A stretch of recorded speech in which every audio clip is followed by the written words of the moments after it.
Love आजकल, जिसमें treadmill पर चलते चलते वैशाली ने सामने लगे शीशे में खुद को देखा। फिर मन ही मन अपने रूप रंग और फिगर पर इतराई कि कौन कहेगा वह इस महीने 35 साल की हो गई है। वह चलने की स्पीड बढ़ाते हुए अब लगभग दौड़ने सी लगी थी। अचानक उसे महसूस हुआ कि उसे कोई देख रहा है।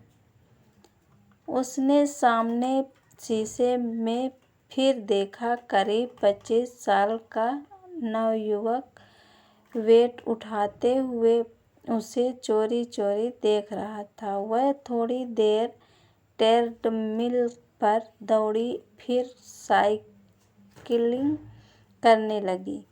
वह लड़का अब ट्रेडमिल पर था। जिम में हर तरफ शीशे लगे थे। शीशे में ही उसकी नजरें कई बार उस लड़के से मिली तो वह अनायास मुस्कुरा दी। उसकी नजरों से सह पाकर वह लड़का भी मुस्कुरा दिया। दोनों अपना अपना वर्कआउट करते रहे। अपनी सोसाइटी की इस जिम में वैसे तो वैशाली शाम को आती थी, पर शाम को जिम दिन किट्टी पार्टी होती थी। वह जिम सुबह आती थी अपने पति निखिल के ऑफिस और 5 वर्ष के बेटे राहुल को स्कूल भेजने के बाद। वह आज सुबह 9 बजे ही जिम आ गई थी। वैशाली ने उस लड़के से आंख मिचौली करते हुए खुद को एक नवयुवती सा महसूस किया।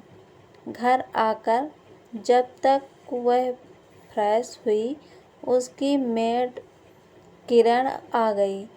फिर वह काम में व्यस्त हो गई। अगले दिन वैशाली निखिल और राहुल के लिए नाश्ता बना रही थी।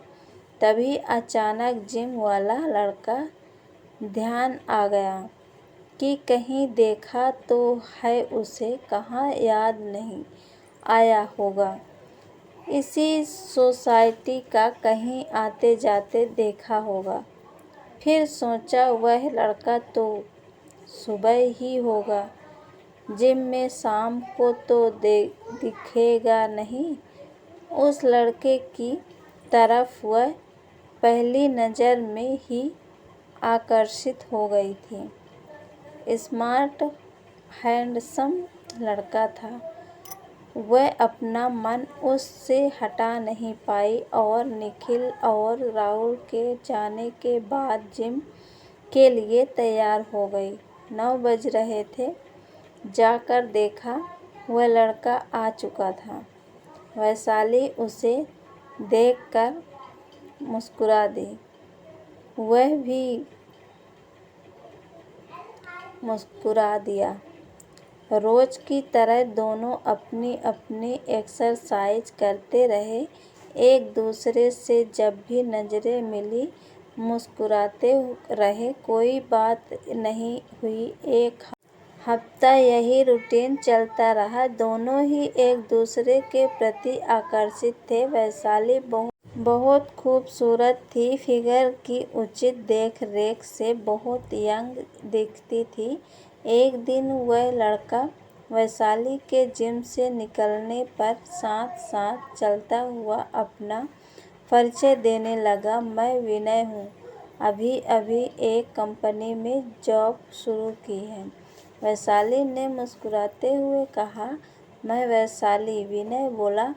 मैं जानता हूँ, आप मेरे सामने वाली बिल्डिंग में ही रहती हैं। वैशाली चौंकी। आपको कैसे पता? मैं आपकी सहेली रीनू का देवर हूँ। आपको मैंने 1-2 बार अपने घर पर देखा भी है, शायद आपने ध्यान नहीं दिया होगा।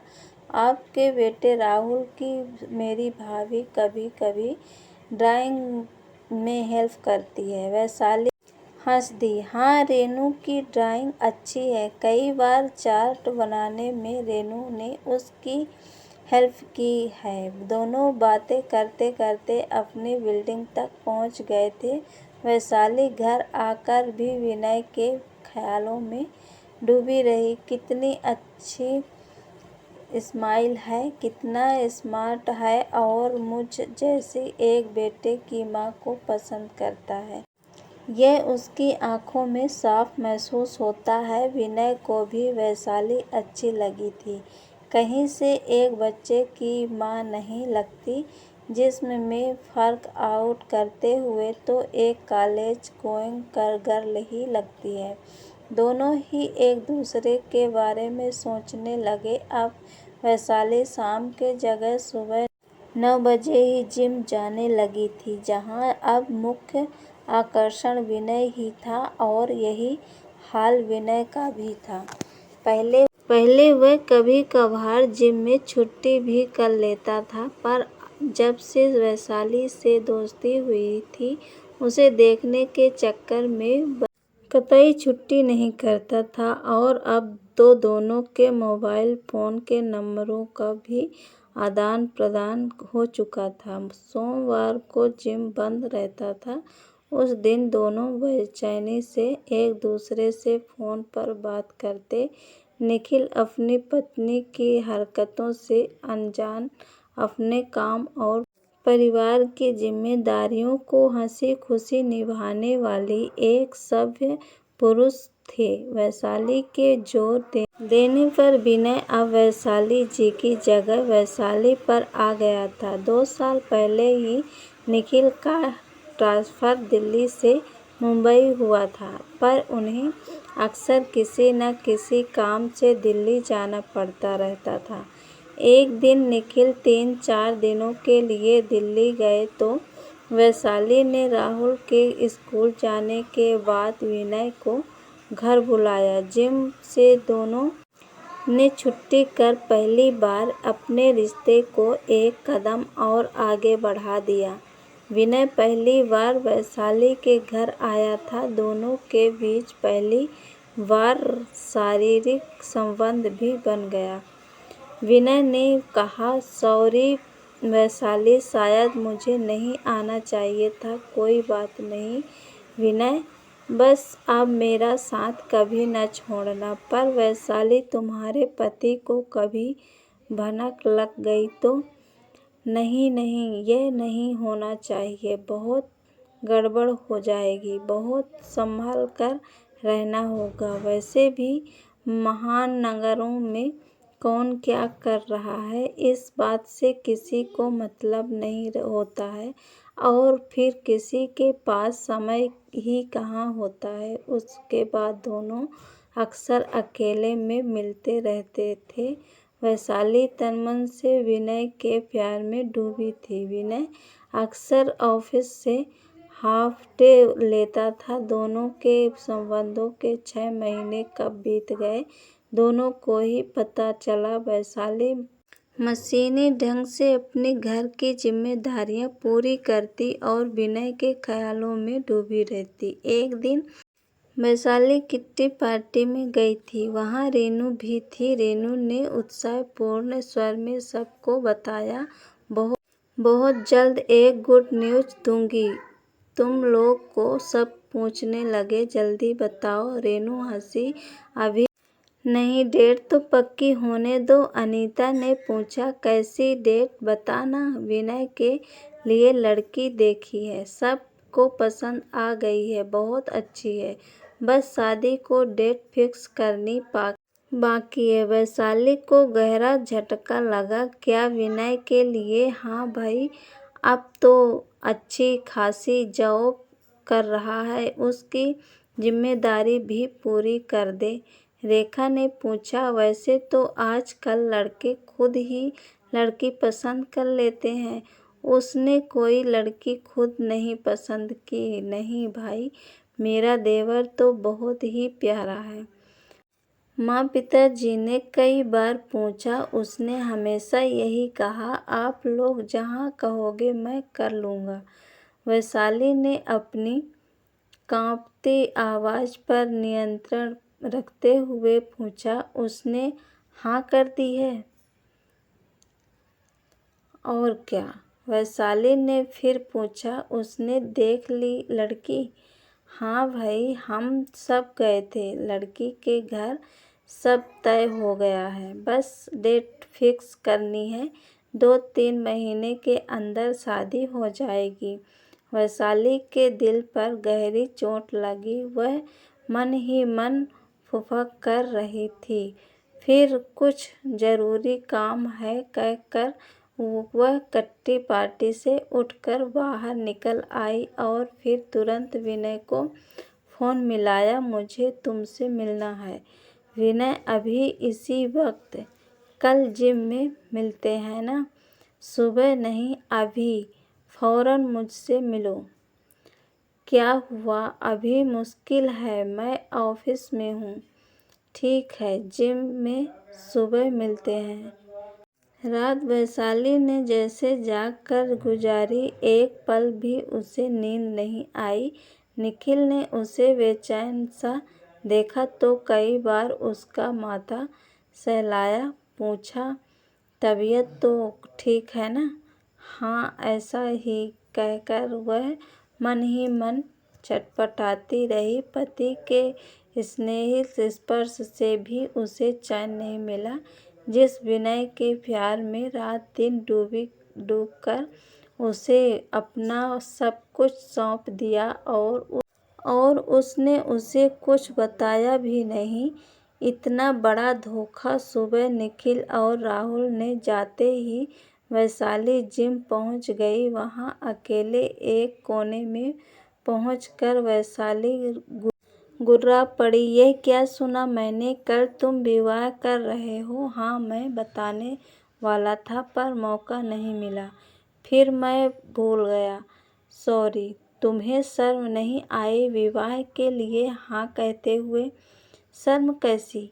वैशाली, हमारे बीच जो संबंध है, इसके बाद भी ये पूछ रहे हो? धोखा दे रहे हो मुझे? वैशाली का चेहरा गुस्से से तमतमा रहा था।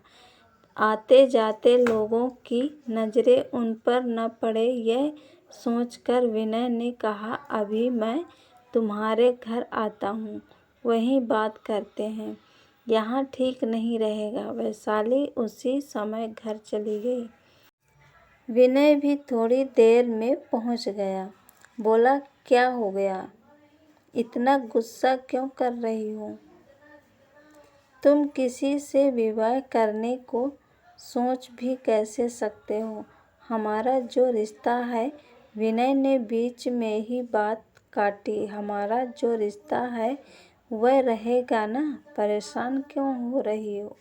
कैसे रहेगा? कल तुम्हारी पत्नी होगी, कैसे रहेगा रिश्ता? तुम्हारे भी तो पति हैं, तुमने रखा है ना मुझसे रिश्ता? नहीं, मैं यह नहीं सहन करूँगी। तुम शादी नहीं कर सकते किसी से। ये तो गलत बात कर रही हो तुम। नहीं, तुम सोचना भी मत ये करना। विनय को भी गुस्सा आ गया। धमकी दे रही हो? मेरा परिवार है, माता पिता हैं, वे जहाँ कहेंगे मैं विवाह करूँगा। वैशाली जैसे फुफकार उठी। मैं देखती हूँ कैसे मेरे साथ रंगरलियाँ मनाकर तुम कहीं और रिश्ता जोड़ते हो। विनय उसे शांत करने की कोशिश में खुद को असफल होता देख बोला, अभी मैं जा रहा हूँ, कल मिलता हूँ।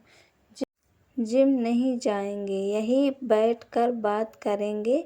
दिन में कई बार वैशाली ने विनय को फ़ोन पर बुरा भला कहा, उसे धमकी दी। पूरा दिन विनय को वैशाली के बिगड़े तेवर परेशान करते रहे। वैशाली का रौद्र रूप, उसका धमकी देना उसे बहुत कुछ सोचने के लिए मजबूर करता रहा। विनय बहुत तेज दिमाग का लड़का था। वह पूरी स्थिति को अच्छी तरह सोचता समझता रहा। पहले की मोहिनी, गर्विता, सुंदरी वैशाली एक घायल नागिन की तरह फुफकारती विनय को अपना नया रूप दिखा गई थी। अगले दिन विनय वैशाली से मिलने नहीं जा पाया, उसे ऑफिस जल्दी जाना था। वैशाली फोन पर चिल्लाती रही। शाम को विनय घर पहुंचा तो हंसी खुशी का माहौल था। अगले महीने की डेट फिक्स हो चुकी थी। 10 दिन बाद सगाई थी। विनय को वैशाली का क्रोधित रूप याद आता रहा। वह मन ही मन बहुत परेशान था। अगली सुबह विनय ने वैशाली के फ्लैट की डोरबेल बजाई। उतरा, मुंह लिया। वैशाली ने दरवाजा खोला। विनय को दुख हुआ, अब कुछ भी हो रहा हो, दोनों ने इससे पहले काफी समय प्यार भरा बिताया था। उसने वैशाली के कंधे पर हाथ रखते हुए प्यार से कहा, क्यों टेंशन में हो? मैं कहीं भागा तो नहीं जा रहा। हम मिलते रहेंगे। नहीं, तुम विवाह के लिए मना कर दो। मैं तुम्हारी पत्नी को सहन नहीं करूंगी। क्यों? मैंने कभी तुम्हारे पति को कुछ कहा है? वैशाली गुर्राई, वह सब मैं नहीं जानती। तुमने विवाह किया तो मुझसे बुरा कोई न होगा। विनय चुपचाप पैंट की जेब में हाथ डालकर खड़ा हो गया। बोला, मैं कुछ नहीं कर सकता। अब 10 दिन बाद सगाई है मेरी। तो ठीक है, मैं भी देखती हूँ कैसे विवाह करते हो। तुम क्या करोगी? मैं सबको बताऊंगी कि तुमने मेरे साथ जबरदस्ती करने की कोशिश की। अभी इसी समय चिल्लाऊंगी, बदनाम कर दूंगी तुम्हें। इतने दिन मेरे साथ मौज मस्ती कर तुम आराम से किसी और के साथ घर नहीं बसा सकते। वैशाली गुस्से में चिल्लाए जा रही थी। अचानक विनय ने कहा, ठीक है, फिर अब मैं चलता हूँ और तुम्हें नेक सलाह देना चाहता हूँ। कोई गलत हरकत करने की स्थिति में तुम नहीं हो, इसलिए मेरे बारे में कुछ गलत कहने करने की सोचना भी मत।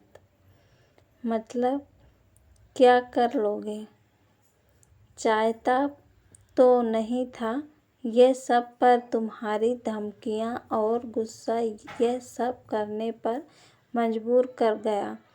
लो सुनो, कह कर विनय ने पैंट के जेब से अपना फोन निकाला और बटन और कहते ही वैशाली की गुस्से से भरी आवाज कमरे में गूंज गई।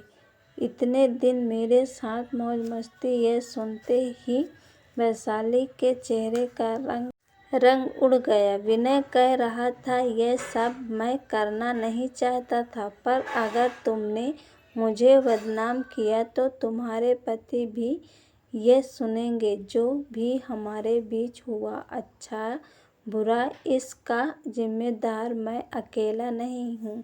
दोस्त बनकर हम हमेशा साथ रह सकते थे, पर तुमने धमकियां दे देकर इसकी गुंजाइश भी नहीं छोड़ी। अब तुम अपने रास्ते, मैं अपने रास्ते। और फिर विनय चला गया। वैशाली चोट खाई नागिन की तरह उसे जाते देख फुफकारती रह गई। ये कहानी पसंद आए तो लाइक और शेयर जरूर करिएगा।